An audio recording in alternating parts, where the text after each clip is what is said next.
자, 나오신 그 걸음 주의 이름으로 환영합니다. 또다시 오신 그 걸음들 우리 하나님께서 아시며 기뻐하시는 복된 시간인 줄로 믿습니다.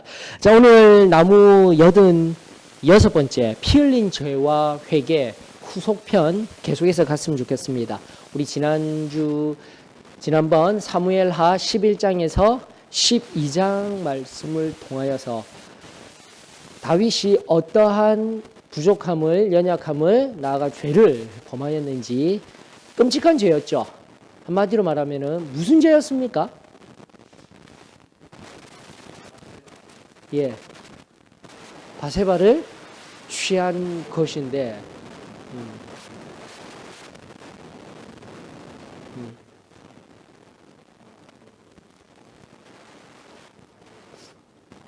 예, 가정을 박살. 어휴, 무서워라. 예, 그것도 있지만은 우리가 그 시간을 통하여서 왜 이런 일을, 왜 하나님께서 개입을 하셨는지를 통하여서 중요한 하나의 원리들을 깨달았었는데, 무엇을 깨달았습니까?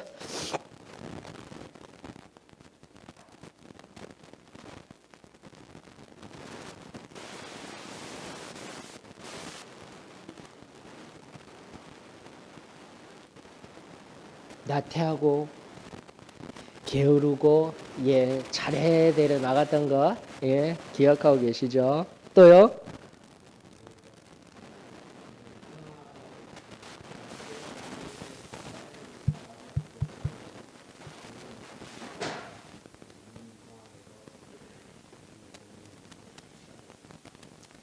취하게 되었던 거. 좋습니다. 이게 그 핵심은 뭐냐면은 여호와 하나님께서 단수라고 하였습니다. 지금까지 쭉쭉쭉 오다가 왜 여호와 하나님께서 나단 선지자를 보내셔서, 물론 나단 선지자가 적극적으로 개입하셔서 하나님의 뜻을 개입한 것 같이 보여드렸지만은 아니라고 했죠.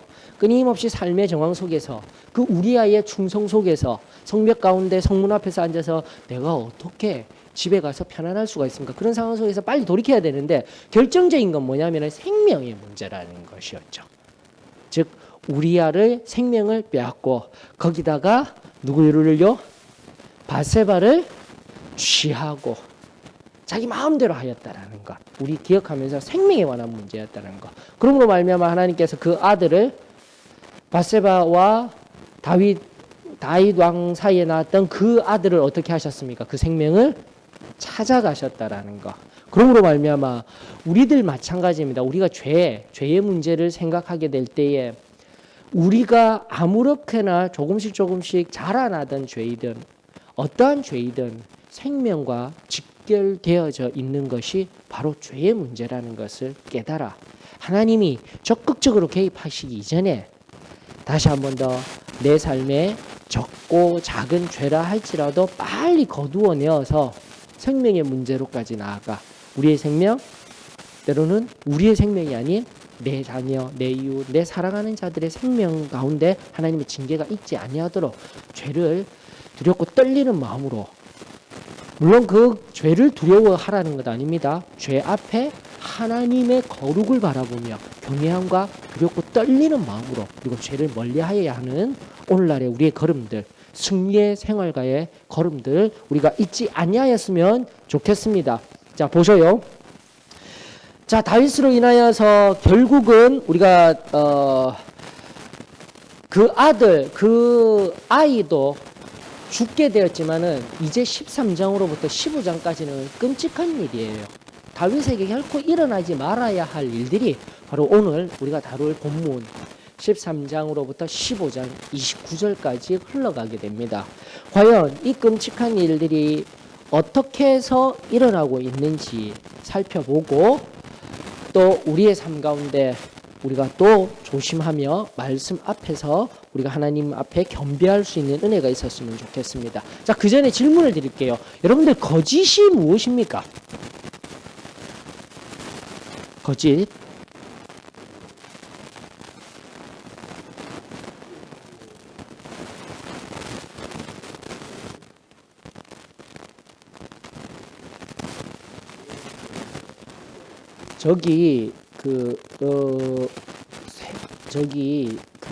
죄송합니다.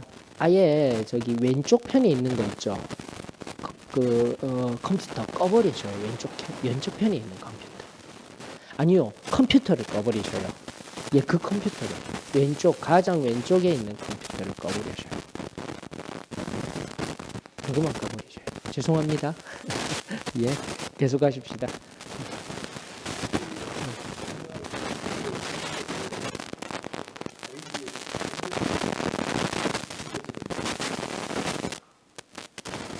실제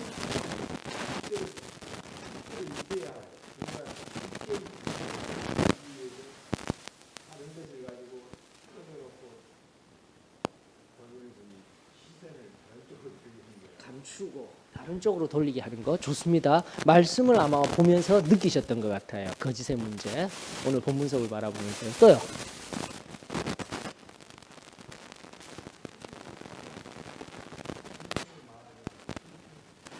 진실을 말하지 아니하고 숨기는 것. 예, 좋습니다.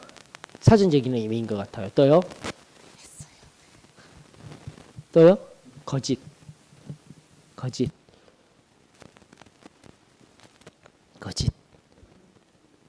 정직하지 못한 것. 또요. 뭐 지금까지 말씀하신 것들이 다 거짓이라는 개념에 들어가 있는 것입니다. 그러므로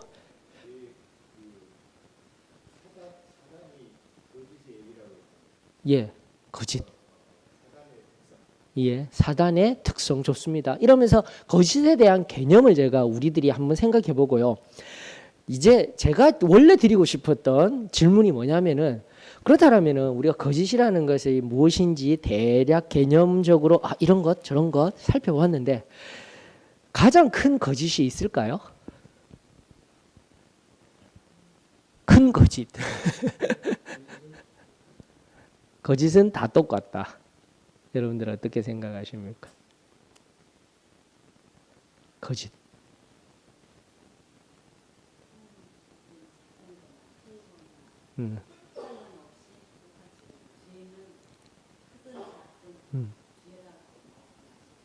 맞아요. 제가 이 얘기를 드리고 싶어요. 여러분들 거짓이든 죄든 우리가 죄와 거짓을 통한 죄의 개념을 생각했을 때 작은 거짓이라고 해요. 작은 죄? 큰 죄? 그런 개념 자체가 없다라고 우리가 생각했으면 좋겠어요. 이해되시겠습니까? 그런데 왜 큰 죄, 큰 거짓이라든지 크다라는 느낌이 가지게 되냐면은 여러분들 죄의 속성은요. 왜 제가 작은 죄, 큰 죄의 개념이 없이 죄는 나쁘다라고 이야기를 하게 되면은 죄는요. 급박하게 갑자기 되는 것이 아니라 죄의 속성은 우리 잘 알고 있었어요. 네, 발효되는 것 같이 하나 작은 걸 하게 되면 무슨 일이 일어납니까? 시간이 흘러가면서 그대로 내버려 두게 되면 점점 커지게 되기 때문입니다. 그래서 심각한 거예요. 문제인 거예요. 개념을 잡으셨죠? 거짓의 문제도 마찬가지입니다. 오늘 바로 그 장면을 바라볼 거예요. 여러분들. 특별히 13장, 15장 바라보면서 암논 문제, 큰아들 암논의 문제 그리고 압살롬의 문제 속에서 바로 거짓이라는 개념 속에서요. 또 다른 말로 하면은 앞서 우리 장혜재님이 바라보신 그 거짓이라는 개념을 말하면서 음모, 간교함, 간계. 히브리어는 학함인데 이 간교하다라고 맥락적으로 지금 해석이 번역이 되어져서 그렇지 원래는 지혜 있다라는 뜻이에요. 지금 우리 본문 속에 나오는 간교한 자이더라, 간교 이런 말이요. 근데 그 지혜가 어찌되었든 상황 속에서 방금 얘기한 거짓과 함께 지혜로운 것이 거짓과 함께 들어가게 되면 엄청난 죄악으로 발전하게 된다는 것. 이걸 또다시 말씀을 통해서 깨닫고 우리의 삶에도 그럴 수 있다 없다요? 여러분 제가 자꾸 전국 얘기 안 하려고 하지만 지금의 우리 대한민국의 전국 상황 제가 언젠가도 말씀드렸지 않습니까? 이런 일 터지기 전에도 제가 대내외적인 상황이 상당히 우려스럽더라고. 결국 오늘 미국에서 대단한 일이 일어났습니다. 앞으로 정말 힘들어요. 그것으로 인하여 힘든 것이 아니라 이제 그로 인하여서 얼마나 많은 일들이 파생될는지 그리고 우리 안에 지금 전국적인 상황 이 모든 것들 우리가 믿음 안에 있기 때문에 초연해질 필요도 있지만 지금 앞으로 정말 안개와 같은 상황 속이 펼쳐지게 됩니다. 이 제가 지금 몇 달 전부터 제가 위험하다, 정말 대내적으로 좋지 않다라고 했는데 우리 기도해야 됩니다. 정말. 근데 이게 그냥 일어나는 것이 아니라 이런 숨은 관계들, 오늘날 우리 대한민국 전 사회를 뒤흔들고 있는 것들 조금씩 일어난 것이 오늘 빵 터져서 그 부풀어진 것들 하나하나 기억하십시오. 엄청난 일들입니다. 자, 13장과 15장을 그런 관점에서 바라보면서 오늘 나의 삶 속에 일단은 세상을 잠시 뒤로두고 나의 신앙의 삶 속에 나는 이러한 것들 조금씩 만들어진 내 안에 거짓과 관계들, 모략들이 없는지, 그리고 가장 점점 커진 거짓의 문제가 무엇인지 오늘 살펴서 우리의 삶 속에서 말끔히 결코 하나님 앞에 정결함으로 나아가는 은혜가 있었으면 좋겠습니다. 자, 우리 사무엘하 15장 1절로부터 29절 말씀을 다 같이 통독하면서 나아가기를 원합니다. 사무엘하 15장 1절로부터 29절까지입니다. 다 같이 읽습니다. 시작. 그 후에 압살롬이 자기를 위하여 병거와 말들을 준비하고 호위병 50명을 그 앞에 세우니라. 압살롬이 일찍이 일어나 성문길 곁에 서서 어떤 사람이든지 송사가 있어 왕에게 재판을 청하러 올 때에 그 사람을 불러 이르되 너는 어느 성읍 사람이냐 하니 그 사람의 대답이 종은 이스라엘 아무 지파에 속하였나이다 하면 압살롬이 그에게 이르기를 보라 내 일이 옳고 바르다마는 내 송사를 들을 사람을 왕께서 세우지 아니하셨다 하고 또 압살롬이 이르기를 내가 이 땅에서 재판관이 되고 누구든지 송사나 재판할 일이 있어 내게로 오는 자에게 내가 정의 베풀기를 원하노라 하고 사람이 가까이 와서 그에게 절하려 하면 압살롬이 손을 펴서 그 사람을 붙들고 그에게 입을 맞추니 이스라엘 무리 중에 왕께 재판을 청하러 오는 자들마다 압살롬의 행함이 이와 같아서 이스라엘 사람의 마음을 압살롬이 훔치니라. 4년 만에 압살롬이 왕께 아뢰되 내가 여호와께 서원한 것이 있사오니 청하건대 내가 헤브론에 가서 그 소원을 이루게 하소서.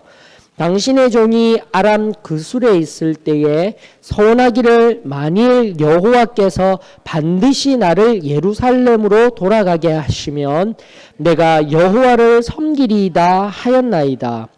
왕이 그에게 이르되 평안히 가라 하니 그가 일어나 헤브론으로 가니라.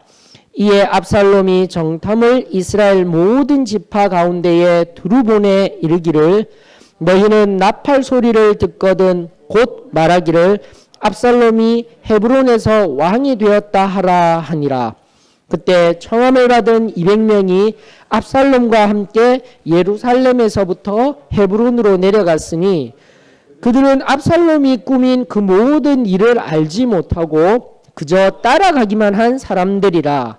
제사 드릴 때에 압살롬이 사람을 보내 다윗의 모사 길로 사람 아히도벨을 그의 성읍 길로에서 청하여 온지라. 반영하는 일이 커감에 압살롬에게로 돌아오는 백성이 많아지니라. 전령이 다윗에게 와서 말하되 이스라엘의 인심이 다 압살롬에게로 돌아갔나이다 한지라. 다윗이 예루살렘에 함께 있는 그의 모든 신하들에게 이르되 일어나 도망하자. 그렇지 아니하면 우리 중 한 사람도 압살롬에게서 피하지 못하리라. 빨리 가자. 두렵건대 그가 우리를 급히 따라와 우리를 해하고 칼날로 성읍을 칠까 하노라.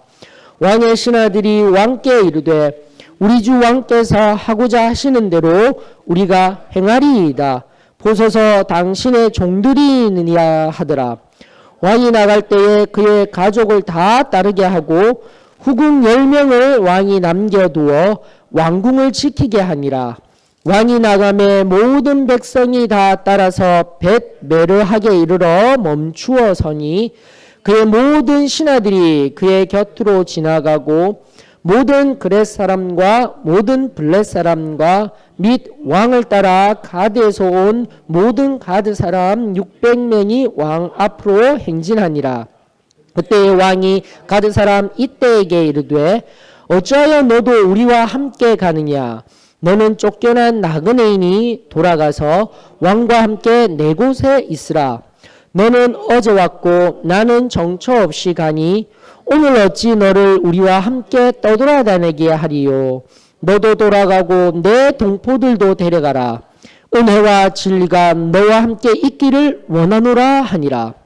이때가 왕께 대답하여 이르되 여호와의 살아계심과 내 주 왕의 살아계심으로 맹세하옵나니 진실로 내 주 왕께서 어느 곳에 계시든지 사나 죽으나 종도 그곳에 있겠나이다 하니 다윗이 이때에게 이르되 앞서 건너가라 하며 가드 사람 이때와 그의 수행자들과 그와 함께한 아이들이 다 건너가고 온 땅 사람이 큰 소리로 울며 모든 백성이 앞서 건너가매 왕도 기드론 시내를 건너가니 건너간 모든 백성이 광야길로 향하니라. 보라, 사독과 그와 함께한 모든 레위 사람도 하나님의 언약궤를 메어다가 하나님의 궤를 내려놓고 아비아달도 올라와서 모든 백성이 성에서 나오기를 기다리도다. 왕이 사독에게 이르되 보라, 하나님의 궤를 성읍으로 도로 메어가라. 만일 내가 여호와 앞에서 은혜를 입으면 도로 나를 인도하사 내게 그 궤와 그 계신 데를 보이시리라. 그러나 그가 이와 같이 말씀하시기를 내가 너를 기뻐하지 아니한다 하시면 종이 여기 있사오니 선이 여기시는 대로 내게 행하시옵소서 하리라. 왕이 또 제사장 사독에게 이르되 내가 선견자가 아니냐? 너는 너희의 두 아들 곧 내 아들 아히마스와 아비아달의 아들 요나단을 데리고 편안히 성읍으로 돌아가라. 너희에게 내게 알리는 소식이 올 때까지 내가 광야 나루토에서 기다리리라 하니라. 사독과 아비아달이 하나님의 궤를 예루살렘으로 도로 메어다 놓고 거기 머물러 있으니라. 아멘. 자, 또 보시면서 아 하시거나 오 하시는 것이 있으면 말씀해 주실 수 있기를 원합니다.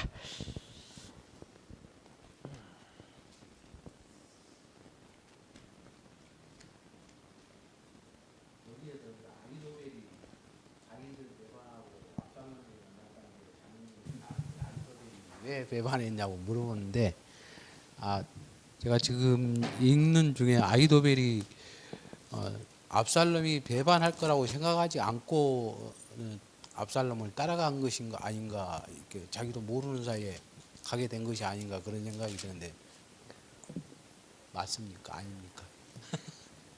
아히도벨. 네.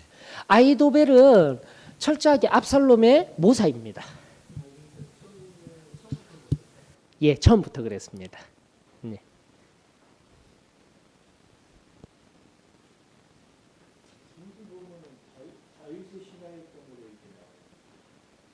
예, 맞습니다. 예, 지금도 다윗의 신하입니다.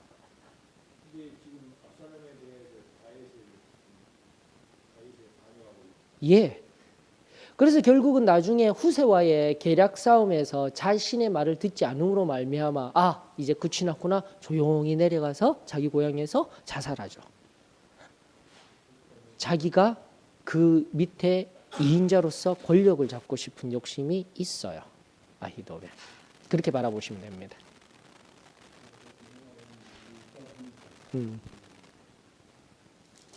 길로에서 그냥 조용히 데리고 오자 조용히 그건 아닙니다. 예. 지금 모든 압살롬이 하는 행동 자체가 그렇습니다.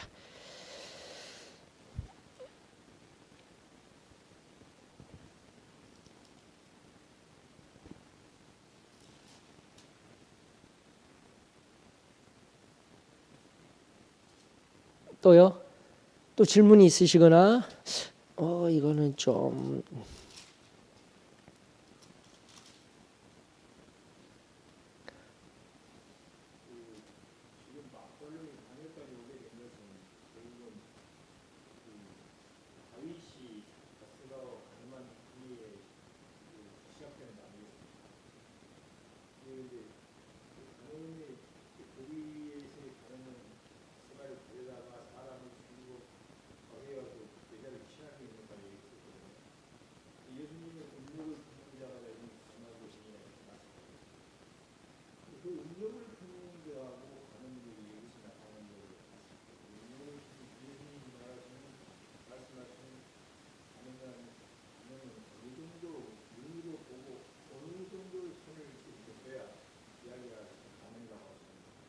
근데 죄라는 것은 지금도 계속해서 이제 우리가 얘기하다시피 그 마음에 그냥 아무렇게나 돌아다니도록 내버려 두는 상태라고 저는 생각하거든요.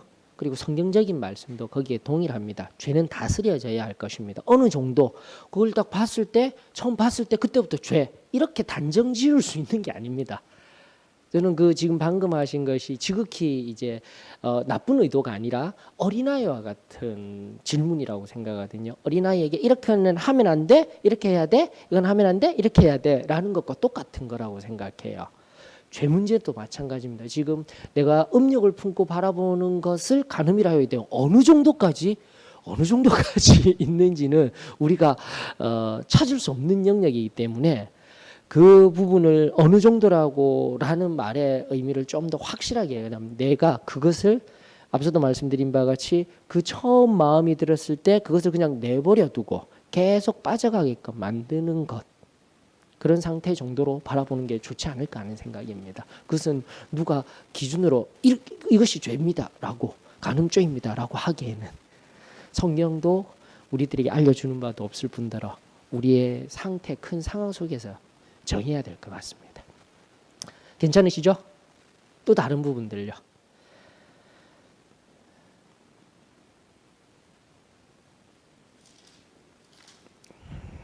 자, 여러분들 왜 제가 여기 11장, 12장을 끊고 13장으로부터 쭉 나가게 되냐면 자, 다시 한 번 더 돌아가십시다. 생명에 관한 문제.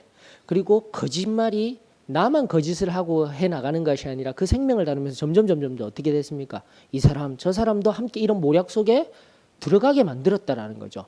어떠셔요? 동일한 매칭이 보이시죠?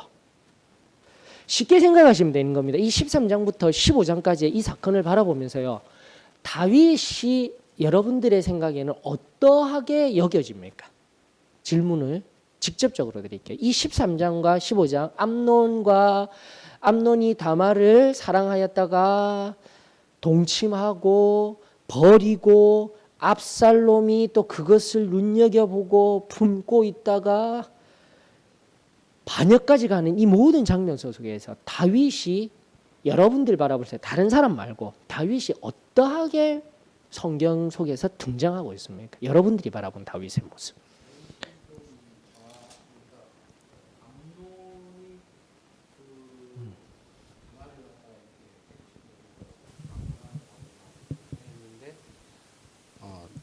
다윗이 아버지로서 암논을 갖다가 증거를 했어야 되는 거예요. 그러니까 벌을 내리든지 했어야 되는데 그냥 야단만 치고 그냥 내버려 두는 걸로 여기서 나와 있는데 그건 아버지로서 해야 할 일이 아니라고 보거든요. 그래서 이제 압살롬이 거기에 대해서도 굉장히 안 좋은 감정을 가졌을 거라고 생각합니다. 맞습니다. 잘 보시고 계셔요. 또요.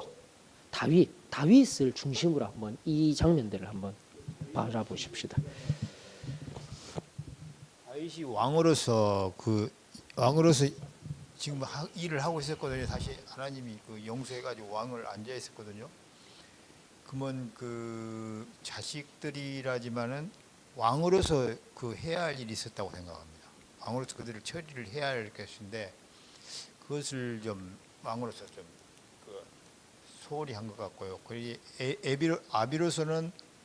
아비로서 자식을 징계한다는 자식이라 훈계한다는 그런 의미로서도 하기에는 사실 좀 어려웠지 않은가 싶어요. 그 아비로서 자기가 했던 그 죄가 때문에 자식들 앞에서 채신머리가 위신이 다 떨어져 버렸고 그들에게 말할 힘이 없었다고 생각합니다. 근데 이제 지금 이제 여기 앉아서 그렇게만 생각했는데 그걸 떠나서 왕으로서 왕이 있으니까 왕의 입장으로서 할 것은 했어야 된다고 생각합니다. 좋습니다. 거기까지만 들을게요. 비슷한 관점에서 보십니다. 또요?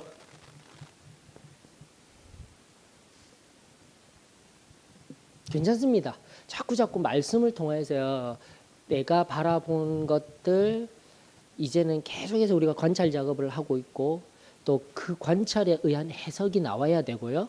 나아가 제가 계속 주장하는 우리 묵상이 나의 삶에 정말 우리들의 신앙의 습관이 되어져야 되고 체득이 되어져야 합니다. 정말 중요합니다. 신앙생활에 있어서 내가 힘을 내기 위해서는 그런 과정이다 생각하시고 나누어 주셔요. 생각들. 5장 보면 다윗이 그 압살롬에서 쫓겨 가면서도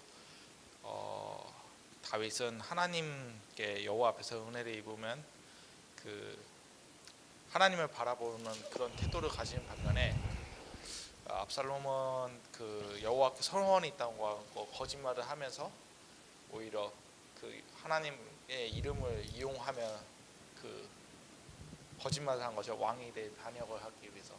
그런 가운데 이제 두 사람이 하나님을 바라보는 입장이 다르다는 거죠.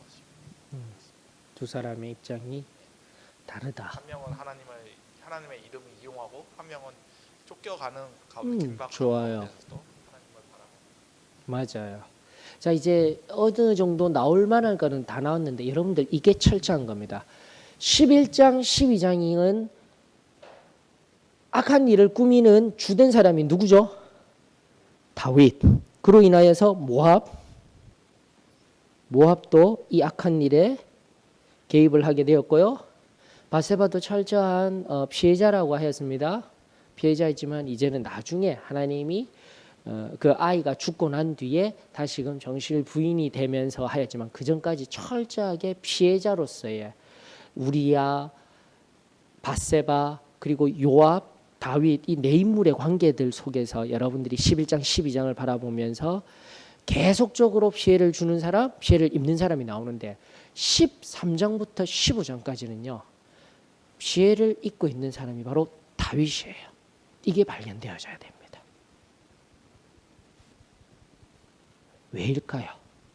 여러분들 암논 옆에 심히 간교한 요나답이라는 인물이 나옵니다. 13장에 보니까 맞습니까? 맞습니까? 맞죠? 그 요나답이 심히 간교하더라. 여기 학함이라는 용어 다시금 말씀드립니다. 그러나 악한 일을 하기 때문에 간교함이라고 나요. 지혜가 많더라라고 공동 번역서에는 그렇게 나오고 있습니다. 꾀가 많더라라고 이야기를 하고 있어요. 자, 그런데 그게 왜 간교한 이중적인 개념의 간교함이 되어지게 되냐면 누구를 끌어들입니까? 이게 지금 보이셔야 돼요. 다윗이 이 심히 간교한 일에 이용당합니다. 어디 그뿐입니까? 압살롬이 암논을 죽이는 과정 속에서도 다윗이 이용을 당합니다. 맞습니까?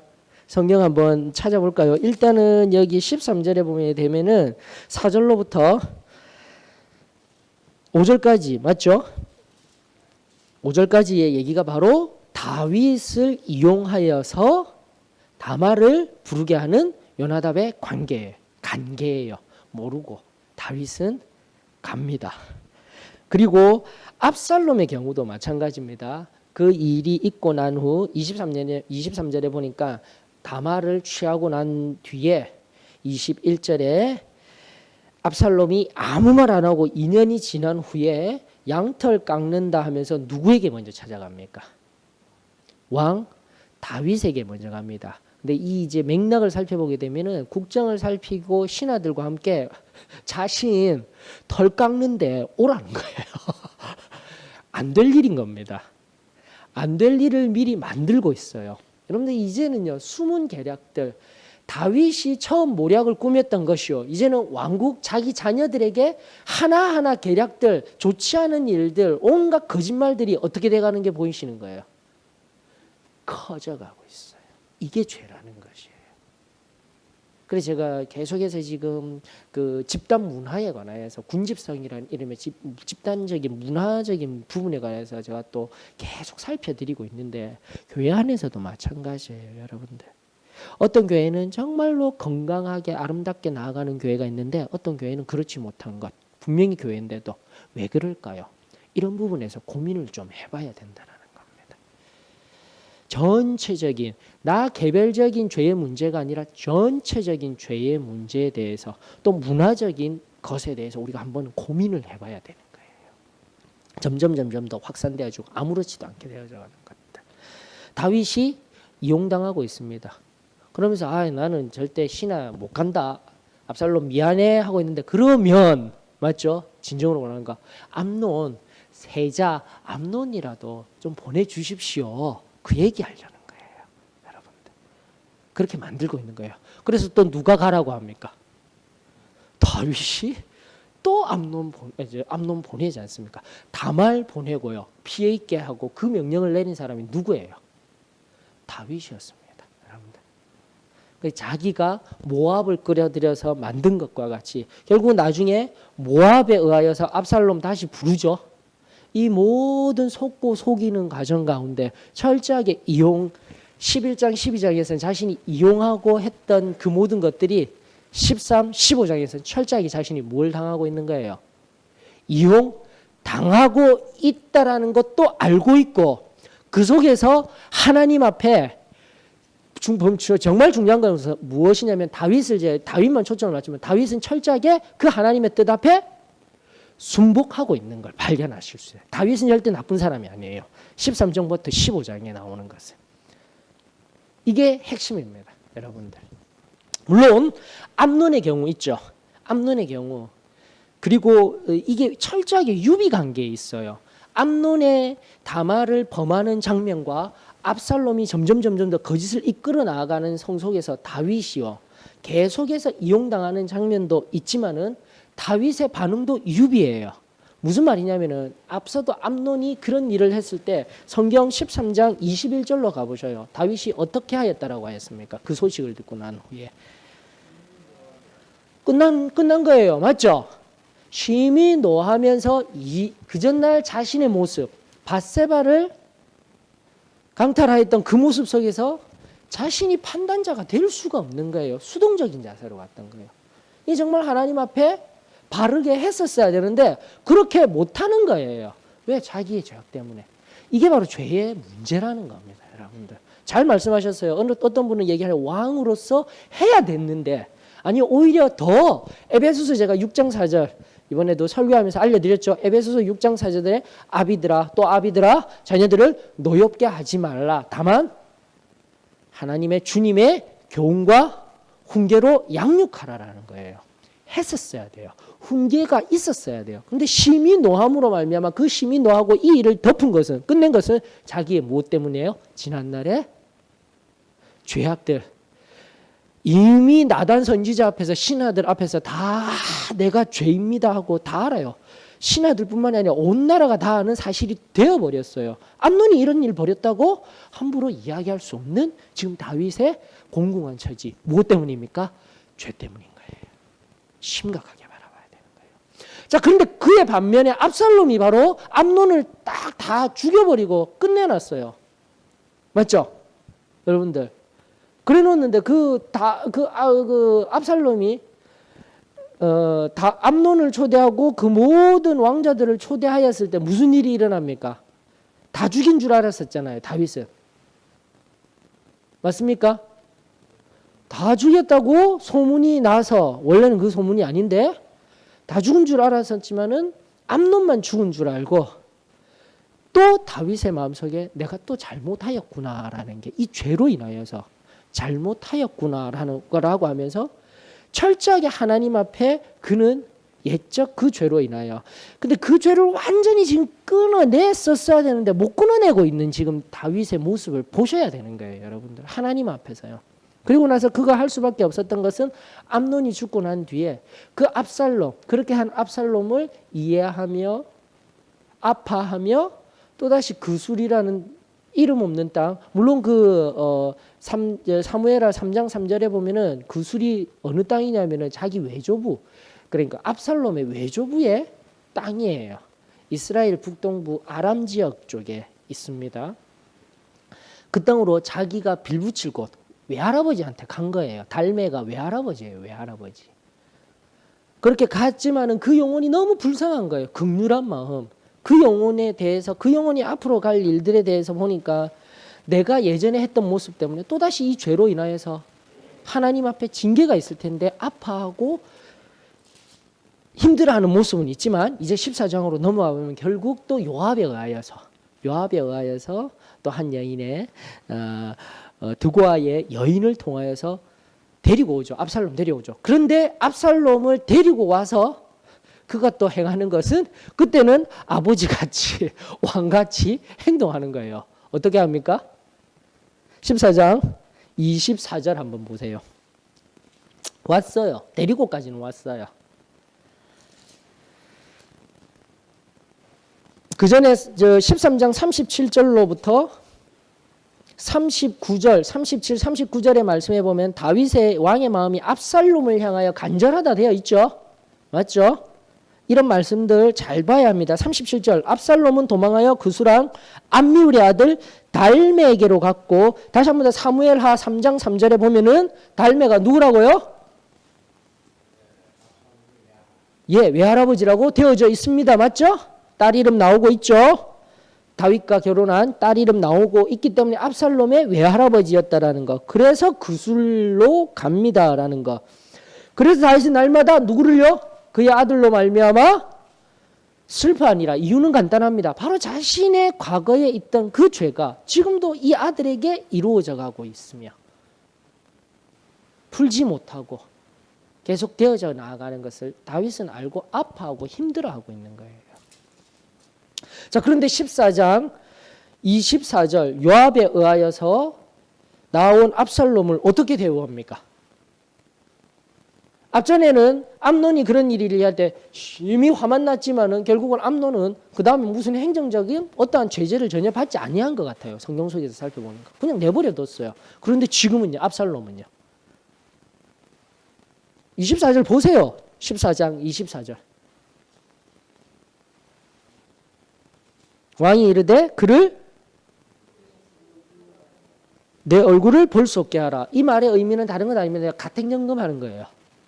그냥 집에서 살도록 한 거예요. 이때는 아버지로서 훈계를 가하네요. 또 왕으로서 백성들 앞에서 행하네요. 다윗도 안타까운 거예요.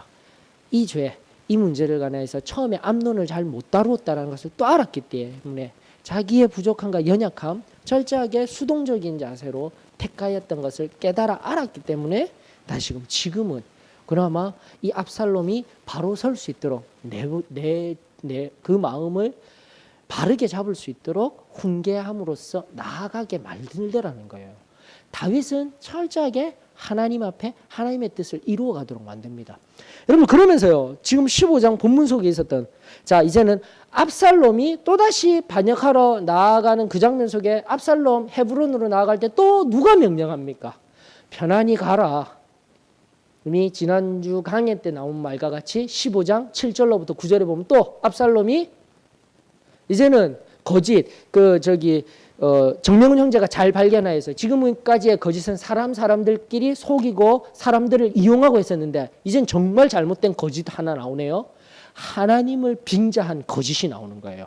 압살롬에게 있어서는 지금 거짓 관계, 백성들을 속이는 것, 이게 중요한 것이 아니라 하나님 앞에 예배드리러 가겠다라는 거예요. 하나님 앞에 서원한 것, 헤브론에 가서 예배드리러 가는 하나님을 빙자한 거짓까지 나오는 거예요. 이런 상태는, 압살롬의 지금의 상태는 하나님도 나에게 없는 상태인 겁니다. 무서운 상태로 들어가 버렸던 거예요. 그러나 다윗은 최대한 노력했어요. 암논을, 또 암논의 일들, 그리고 나아가 밧세바의 일들까지. 다윗은 철저하게 자신을 살피려 하고 있어요. 근데 이해되지 아니하는 말이 뭐냐면, 여러분들 14절에 있죠. 다윗이 이 모든 반란이 일어난 이야기들을 듣고 나서 14절에 다윗의 반응 괜찮습니까? 이게 평상시 다윗의 모습입니까? 아니죠. 왜 이런 모습을 보이나요? 자, 지금까지 다윗의 마음을, 다윗이 하나님 앞에 겸비하고 있었다라는 것, 어떻게 하든지 자신의 가족 문제도 바르게 잡아가려고 노력도 나름대로 하고 있었어요. 그러나 이용당하고 결국은 3번씩이나 이용당하고 있는 자신의 모습 속에서 이 14절의 반응을 여러분들이 이해할 수가 있는 거예요. 지금까지 모든 전쟁을 승리하였던 이 다윗이 겨우 압살롬 그것 이겼다고 가만히 그냥 뒤로 물러서는 것이 진정한 다윗의 모습이었을까요? 그게 아니었다라는 거예요. 바로 이게 빨리 발견되어져야 됩니다. 지금 14절 속에서 다윗이 염려하는 것은 무엇입니까?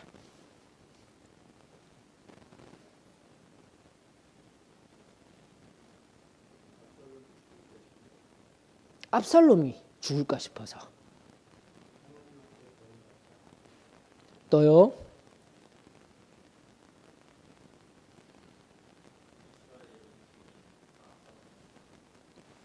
이스라엘에 돌아갔다고 해도 다시금 말씀드립니다. 다윗은 역전의 명수, 전장의 명수예요. 싸울 수 있어요.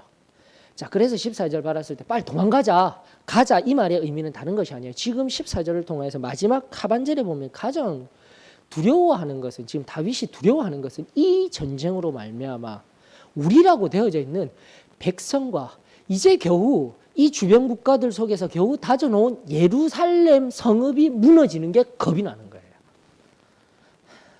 이게 바로 다윗의 마음인 겁니다, 여러분들. 지금 내 안위가 지금 문제가 아니에요. 여러분들 이 말씀을 바라보면서 자신의 안위의 문제가 아니라 지금 나의 아두람으로 인하여, 그 전날 밧세바로 인하여서, 그 밧세바 사건으로 인하여서, 그리고 지금 내가 암논, 그리고 지금 내가 그 압살롬, 이 반역 속에서 자신이 한 일들을 하나하나 바라보면서 서로 싸우고 부대끼고, 그래서 마지막에 보면은 조금 여유를 가진 뒤에 요압에게 무슨 말합니까? 제발 긍휼히 여겨라, 긍휼히 여겨라, 긍휼히 여겨라. 이게 바로 지금 다윗이 끊임없이 견지하고 있는, 하나님 앞에 견지하고 있는 마음인 거예요, 여러분들. 자, 이것을 다시금 해석하자면은 여러분들 잘못할 수 있어요. 11장에서 12장 같이 다윗이 하나님 앞에 생명을 취하기까지, 다른 사람은 생명을 취하고 또 요압과 함께 자신의 모략 관계 속에 그 사람까지 끌어들이면서 잘못할 수도 있지만 잘못하고 난 뒤에 다윗의 삶의 모습들 속에서요, 여러분들요. 정말로 하나님 앞에 회개한 자의 모습을 우리가 발견할 수 있게 되는 거예요.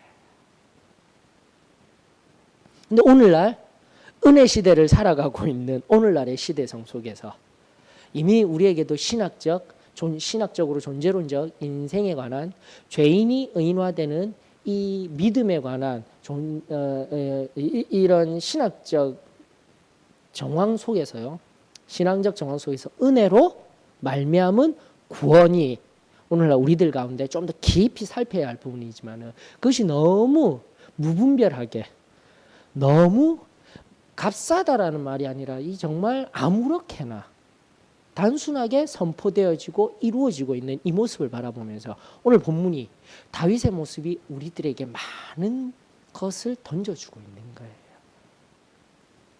즉 하나님 앞에 범죄하여서 다시 돌아왔던 다윗이 13장으로부터 15장까지, 그리고 이제 계속해서 우리가 살펴봐야 되지만 그의 도피의 삶의 영역, 그 모든 영역에서 그가 말하고 행하는 것들 하나하나가 겸비하고 겸손한 모습으로 끝까지 하나님 앞에 지금 이루어지는 일들.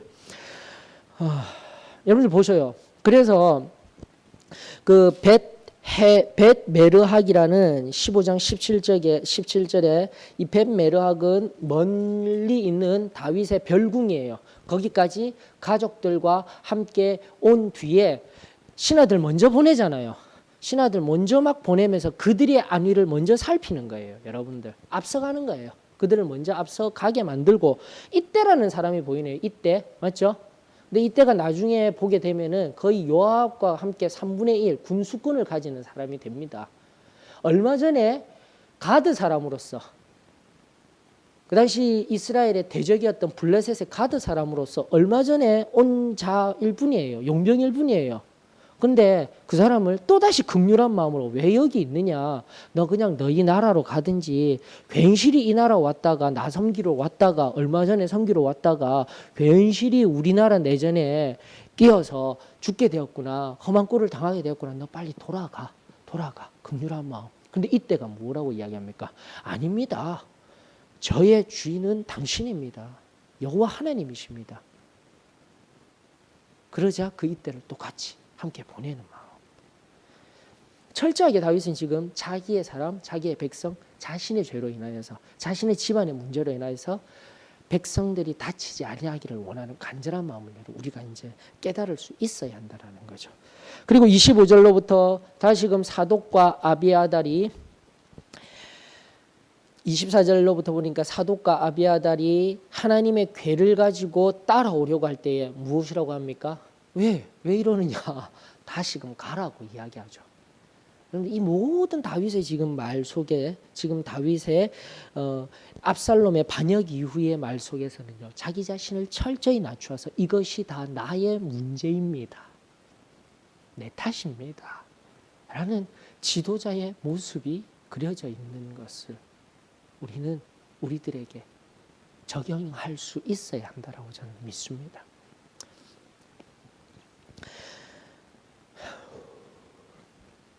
다시 한 번 더 은혜가 너무나도 값싸게 되어지는 이 시대 앞에 내 탓입니다, 내 죄로 인하여서 말미암은 이 모든 상황입니다. 다윗과 같은 그러한 하나님 앞에 겸비한 마음들이 우리들 가운데 새로워지게 되며 하나님 앞에 또다시 겸손히 나아가게 될 때에 하나님은 당신의 방법으로, 가장 선하신 방법으로 일하시며 우리가 잘 알듯 다윗을 다시 세우신 것 같이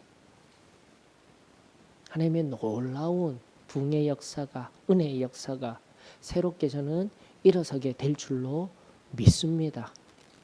근데 이것을 오늘 이 본문 속에서 가장 큰 틀에서 바라보아야 합니다. 25절, 26절의 말씀, 다니엘서에 보게 되면은 풀무불에 들어가는 그 다니엘의 세 친구 사드락, 메삭, 아벳느고에 관한 이야기가 나오고 있죠. 다니엘 3장에 보게 되면은 절하지 않겠습니다, 하나님 앞에 꿋꿋이 신앙을 지키겠습니다, 하나님께서 우리를 보호하여 주실 것입니다 믿었잖아요. 그리고 나서 신앙은요 바로 그래야 된다니까요. 내가 되는 대로 믿습니다, 여기까지 참 잘해요 오늘날의 사람들이. 근데 그 뒤에 신앙 고백들은 다 무시해버려요. 하나님의 말씀, 위대한 사람들이 하는 일 뭡니까? 그리 아니하실지라도 이 신앙이 없어요. 하나님 나 잘 믿고 있잖아요, 하나님 내 뜻대로 내가 원하는 대로 될 줄로 믿습니다, 이것만이 믿음인 줄 알고 있어요. 그리 아니하실지라도 하나님의 뜻대로 간다라면은 저는 그 또한 하나님 앞에 순종하며 나아가겠습니다. 이것이 믿음 아니겠습니까 여러분들? 바로 지금 다윗이 그러한 믿음을 고백하고 있는 거예요. 동일한 믿음입니다. 25절로부터 볼까요? 15장 25절로부터 왕이 사독에게 이르되 보라, 하나님의 궤를 성읍으로 도로 메어 가라. 만일 내가 여호와 앞에서 은혜를 입으면 도로 나를 인도하사 내게 그 궤와 그 계신 데를 보이시리라. 선한 길을 인도하여 내시면 다시 올 수 있다라는 거죠. 26절 무엇이라고 합니까? 다 같이 읽습니다. 시작. 그러나 그가 이와 같이 말씀하시기를 내가 너를 기뻐하지 아니한다 하시면 종이 여기 있사오니 선이 여기시는 대로 내게 행하시옵소서 하리라. 아멘. 이게 바로 믿음인 거예요 여러분들. 이게 바로 신앙인 거예요. 앞서 말씀드린 사드락과 메삭과 아벳느고의 그리 아니하실지라도의 신앙, 나가 이 지금 상황을 바라보며 지금도 하나님 앞에 긍휼함을 구하고 있는 나로 인하여서 우리 가문을 인하여서 백성들이 그리고 이제 세운 아름다운 도성 예루살렘이 전쟁의 포화 속에 들어가지 아니하기를 간절히 원하는 그 마음으로 나는 없어져도 괜찮다는 거예요. 내 뜻이 아니라 아버지의 뜻대로 되어지기를 원합니다. 어디까지 소급됩니까? 마태복음 27장에 바로 겟세마네 동산에서 몸부림치시던 예수님의 모습과 동일한 거예요. 이게 신앙인 겁니다 여러분들. 예수님께서도 그 잔을, 그 십자가를 피하고 싶으셨잖아요. 아버지여 할만하시거든 이 잔을 내게서 돌리옵소서. 그러나 끊임없이 마지막에 올려드리는 기도는 무엇입니까? 그러나 나의 원대로 마옵시고 아버지의 뜻대로 하시옵소서. 사랑하는 성도 여러분, 다시금 오늘날에 우리의 신앙이 무엇인지, 우리의 믿음이 무엇인지 이 다윗을 통하여서 아들로 인하여서 가장 가까웠던 아들, 그 전날 자신이 행한 죄의 문제가 점점 더 커져가며 자신의 가문에 그리고 자신의 나라 통치 기만 가운데 요나답이라는 인물, 요압이라는 인물 모두가 함께 신하로서 살아가는 인물, 집단 안에 하나님의 뜻이 아닌 다른 문화들이 막 생겨나는 이 아픔이 누구 때문입니까? 나 때문입니다. 나 때문입니다. 저 사람이 문제입니다. 저 사람이 너무 예민한 거예요. 저 사람이 나를 지금 아프게 하는 거예요. 이미 서구 신학 가운데 피해자 신학이라는 것이 있습니다. 자신이 늘 피해를 입었다라는 생각으로 성경 말씀을 보게 되면요, 은혜가 흘러 넘치는 게 성경 말씀입니다, 여러분들. 정말 중요한 부분입니다. 여러분들 결코 자신이 피해자라는 마음으로 성경 바라보시지 마십시오. 이 말의 의미는 나는 다 잘하고 힘쓰는데 저 사람 때문에 이렇게 바라보면 성경마다 곳곳마다 내게 은혜와 위로와 힘을 주는 말씀들이 넘쳐 흘러내요. 흘러넘쳐요. 그러나 아버지의 뜻 안에서 말씀들을 하나하나 바르게 보면 결국은 문제는 다 어디에 있습니까? 내 아에게 있습니다. 나의 부족과 연약함으로 인하여. 여러분들 이것은 정말 위대한 진리입니다. 내가 이것과 함께 예와 오래된 예화이지만 여러분들 바닷물이 왜 짭니까? 2%의 염분 때문에 짠 겁니다. 단지 2%. 단지 2%. 우리 안에 우리 공동체가 100명이라면 두 사람만 하나님 앞에 내 탓입니다. 내가 하나님 앞에 정결하게 되어지기를 원합니다. 그렇다면 저는 우리 교회가 정말 하나님의 부흥의 은혜로 가득가득 흘러 넘치는 복되고 귀한 곳이 되어질 줄로 저는 믿습니다.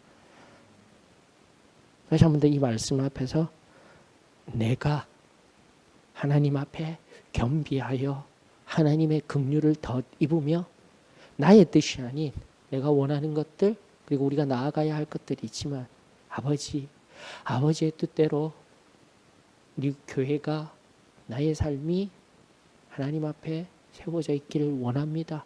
지금의 이 모든 어려운 상황 속에서 하나님이 선히 여기시며 나를 인도하여 주실 줄로 믿습니다. 그러나 아버지 뜻대로 되어지기를 원합니다. 이 신앙을 꼭 붙들게 될 때에 어떠한 상황과 어떠한 장소에서라도 우리 한 사람 한 사람은 넉넉한 승리를 경험하게 되어질 줄로 저는 믿습니다. 우리 다시금 하나님 앞에서 승리하십시다. 다시금 이 말씀이 내 안에 있는 성령 잠들게 하지 말고 이 말씀을 통하여서 내 안에 성령이 나를 붙들어서 다시금 힘있게 하나님 손에 사용되어져서 내가 무엇을 할까 이 생각만 해도 막 가슴이 팡팡팡팡팡팡 뛰지 않습니까? 정말이에요. 정말 이 시간 하나하나 준비하며 지금 제가 할 수 있는 것 준비하며 나아갈 때마다 오늘 나를 통하여서 무슨 일을 행하실까? 저는 그 생각만 해도요, 막 기대가 되거든요. 저도 여기 있는 우리 소망교회 귀한 성도님들의 심령이 그렇게 하나님께 붙들림 받아서 세상 한가운데 뜨겁게 쿵쾅쿵쾅 거리는 심령의 삶 그리고 하나님의 승리를 매 순간마다 세상 가운데 경험하는 삶 저와 여러분들의 삶이 되어지기를 주의 이름으로 축원합니다. 기도하십시다.